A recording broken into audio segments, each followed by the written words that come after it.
শিলিগুড়ির রায় কলোনিতে প্লাস্টিকের গোডাউনে বিধ্বংসী অগ্নিকাণ্ডের ঘটনায় ব্যাপক চাঞ্চল্য।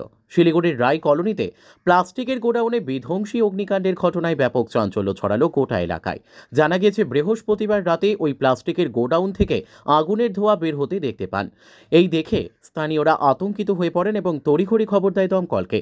তবে আগুনের তীব্রতা এতটাই ছিল, আগুন মুহূর্তের মধ্যেই গ্রাস করে নেয় গোটা গোডাউনটিকে। এরপর দাউ দাউ করে জ্বলতে থাকে গোডাউনটি।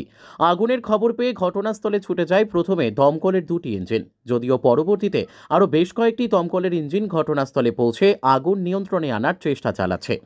শেষ খবর পাওয়া অনুযায়ী এখনও পর্যন্ত দাউ দাউ করে জ্বলছে গোডাউনটি। অপরদিকে আগুনের তীব্রতা দেখে গোটা এলাকায় আতঙ্ক তৈরি হয়েছে, যদিও যুদ্ধকালীন তৎপরতার সঙ্গে আগুন নিয়ন্ত্রণে আনার চেষ্টা চালাচ্ছে দমকলের কর্মীরা। তবে কিভাবে আগুন লাগলো তা আগুন নিয়ন্ত্রণে আসার পরেই খতিয়ে দেখলেই জানা যাবে। Bureau report, ABN news 24।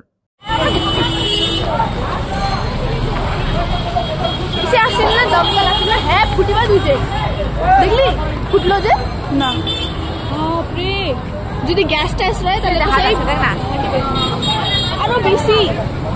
চল আমি চলে যাই, আমরা সব নিয়ে